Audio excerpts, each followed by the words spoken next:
ሰላም ሰላም የፀሐይ አካዳሚ ቤተሰቦች እንዴት ናችሁ? በያላችሁበት ሰላማችሁ ይብዛ። በዚህ ቻናል አማርኛ፣ እንግሊዘኛ፣ ሂሳብ እንዲሁም ሌሎችን የትምህርት አማራጮች ከጀማሪ እስከ ከፍተኛ ድረስ እያስተማርን እንገኛለን። ቻናላችንም አዲስ ስለሆነ ላይክ፣ ሼር፣ ሳብስክራይብ በማድረግ ቪዲዮውን እዩት። በኦንላይን መማር የምትፈልጉ ልጆች ካላችሁ ታች ላይ ስልክ አለ፣ በሱ ደውላችሁ መማር ትችላላችሁ ማለት ነው። ትምህርቱን የሚሰጥበት አማራጮች በኢሞ፣ በቴሌግራም፣ በዋትስአፕ እንዲሁም በሌሎች የትምህርት አማራጮች በያላችሁበት ቦታ ሆናችሁ መማር ትችላላችሁ ማለት ነው። እንግዲህ በዛሬው ቪዲዮአችን አማርኛ ፊደላትን ማጥናት ለጀማሪዎች የሚሆን ይዤላችሁ መጥቻለሁ። ይህንም እስከ መጨረሻው ድረስ አንድ ባንድ አሳያችኋለሁ። ከኔ ጋር ቆዩ። እንግዲህ ይህን ቪዲዮ እናንተ በደንብ አድርጋችሁ እስከ መጨረሻው ድረስ በደንብ አድርጋችሁ ይህን ቪዲዮ እስከ መጨረሻው በደንብ ካያችሁት በቶሎ ይገባችኋል ማለት ነው። ማንበብ ማይችል ካለን በተሎ ማንበብ ይችላል ማለት ነው። መጻፍ ማይችል ካለን በተሎ መጻፍ ይችላል ማለት ነው። እንግዲህ እነዚህን ፊደላቶች በማጥናት ወይም ደግሞ እነዚህን ፊደላቶች በማንበብ የተለያዩ ቃላቶችን መመስረት እንችላለን። እንግዲህ ባለ 2 ሆሄ መመስረት እንችላለን፣ ባለ 3 ሆሄ መመስረት እንችላለን፣ እንዲሁም ባለ 4 ሆሄ መመስረት እንችላለን። ከዚያም በላይ ያሉትንም መመስረት እንችላለን ማለት ነው። ስለዚህ እነዚህን ፊደላቶች በማጥናት ከጎን ደግሞ የበለጠ እንዲገባችሁ ቃላቶችን መስርችላችኋለሁ ማለት ነው። ፊደላቶችን ከቆጠርኩላችሁ በኋላ ደግሞ ቃላቶችን አመንብላችኋለሁ። ተከታተሉኝ። እንግዲህ እነዚህን ፊደላቶች ከመጀመሪያው ወደ መጨረሻውና ከመጨረሻው ወደ መጀመሪያው ደጋግሜ አነብላችኋለሁ። ከዚያም በኋላ ደግሞ ቃላቶችን አነባችኋለሁ ማለት ነው። ተከታተሉኝ። ጀ ጁ ጂ ጃ ጄ ጅ ጆ። አሁን እነዚህ ፊደላቶች ደግሞ ከመጨረሻው ወደ መጀመሪያው እቆጥራቸዋለሁ ማለት ነው። ጆ ጅ ጄ ጃ ጂ ጁ ጀ። እንግዲህ እስከ መጨረሻው ድረስ በዚህ መሰረት አሳያችኋለሁ ማለት ነው። ቀጣይ ደግሞ የግን ቤተሰቦች እናያለን። እንግዲህ ገ ማለት ደግሞ ይችኛዋ ፊደል ናት ማለት ነው። እንግዲህ ይችንም እስከ መጨረሻው ድረስ እስኪ እናያት። ገ ጉ ጊ ጋ ጌ ግ ጎ። አሁን ደግሞ ከመጨረሻው ወደ መጀመሪያው እቆጥርላችኋለሁ። ጎ ግ ጌ ጋ ጊ ጉ ገ። ቀጣይ ደግሞ የጠን ቤተሰቦች እናያለን። እንግዲህ ጠ ማለት ደግሞ ይችኛዋ ፊደል ናት ማለት ነው። ስለዚህ እስኪ እናያት። ጠ ጡ ጢ ጣ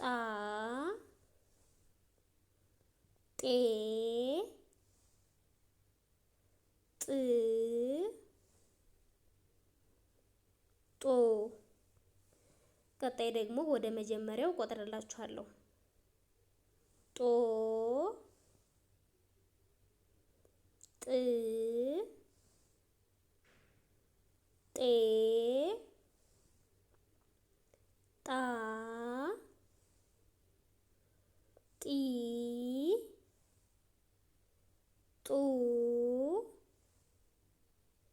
ጠ። እንግዲህ ቀጥሎ ደግሞ ማን እናነባለን? ጨ። እንግዲህ ጨ ማለት ደግሞ ይችኛዋ ፊደል ናት ማለት ነው። ስለዚህ እስኪ እናያት። ጨ ጩ ጪ ጫ ጬ ጭ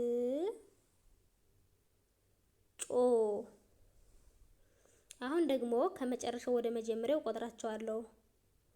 ጮ ጭ ጬ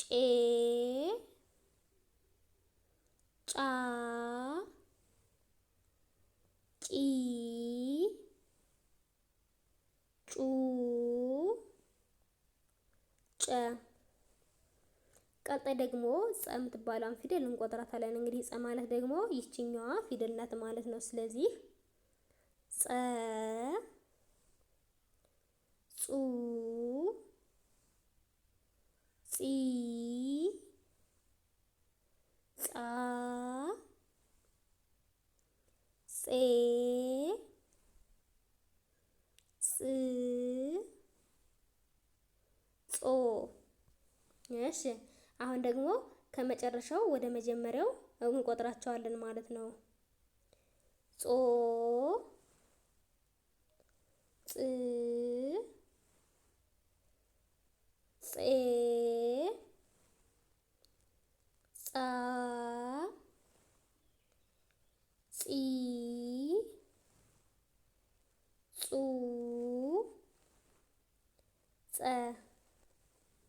እንግዲህ እነዚህን ፊደላቶች እስከ መጨረሻው ድረስ ካነበብናቸው ቀጣይ ደግሞ እነዚህን ፊደላቶች በማጥናት ወይም ደግሞ በማንበብ የመሰረትናቸው ቃላቶች የትኞቹ ናቸው? እነዚህኞቹ ናቸው ማለት ነው። ስለዚህ እነዚህንም እስኪ እንያቸው። ጅ ጋ ጅጋ ይላል። እንግዲህ እዚህ ጋር ጅ ማለት የጀ ቤተሰብ የስንተኛዋ ናት? የስድስተኛዋ ናት ወይም ደግሞ ይችኛዋ ፊደል ናት ማለት ነው። ጋ ደግሞ የገ ቤተሰብ የአራተኛዋ ናት ወይም ደግሞ ይችኛዋ ፊደል ናት ማለት ነው። ስለዚህ እነዚህን ሁለቶችን ፊደላቶች አንድ ላይ በማጣመር ወይም ደግሞ አንድ ላይ በማገጣጠም ምን የሚሉ መስርተውልናል? ጅጋ ጅጋ የሚል ቃልን መስርተውልናል ማለት ነው። ወደ ቀጣዩ ስንሄድ ደግሞ ጌጥ ጌጥ ይላል። እንግዲህ እዚህ ጋር የምታዩቸው ደግሞ ጌ ማለት የትኛዋ ናት? የገ ቤተሰብ የአምስተኛ ወይም ደግሞ ይችኛዋ ፊደል ናት ማለት ነው።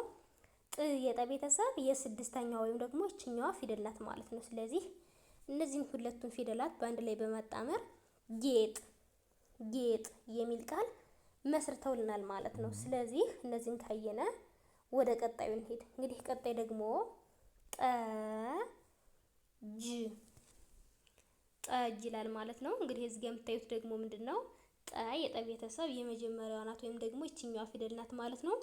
ጅ የጀ ቤተሰብ የስድስተኛዋ ፊደል ናት ማለት ነው። ስለዚህ እነዚህን ሁለቶችን አንድ ላይ በማጣመር ጠጅ ጠጅ የሚል ቃል መስርተናል ማለት ነው። ቀጣይ ደግሞ ገጨ ገጨ ይላል። እንግዲህ እዚህ ጋር ደግሞ ገ የገ ቤተሰብ የመጀመሪያዋ ናት ማለት ነው። ጨ የጨ ቤተሰብ የመጀመሪያዋ ናት። ሁለቱም የመጀመሪያ ድምጾች ናቸው ማለት ነው። ስለዚህ እነዚህን ሁለቶችን ፊደላት አንድ ላይ በማጣመር ምን የሚል መስርተናል? ገጨ ገጨ የሚል ቃል መስርተናል ማለት ነው። ስለዚህ እነዚህን ካየነ ደግሞ ወደ ቀጣዩ እንሄድ። ቀጣይ ደግሞ ጸጋ ጸጋ ይላል። እንግዲህ እዚህ ጋር ደግሞ ጸ የጸ ቤተሰብ የመጀመሪያዋ ናት። ጋ የገ ቤተሰብ የአራተኛዋ ናት ማለት ነው። ስለዚህ እነዚህን ሁለቱን ፊደላቶች አንድ ላይ በማጣመር ምን የሚሉ መስርተውልናል?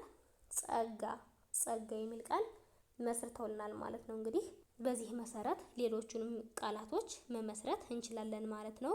እንግዲህ በቀጣይ ቪዲዮ እስከምንገናኝ ድረስ በያላችሁበት ሰላም ቆዩልኝ።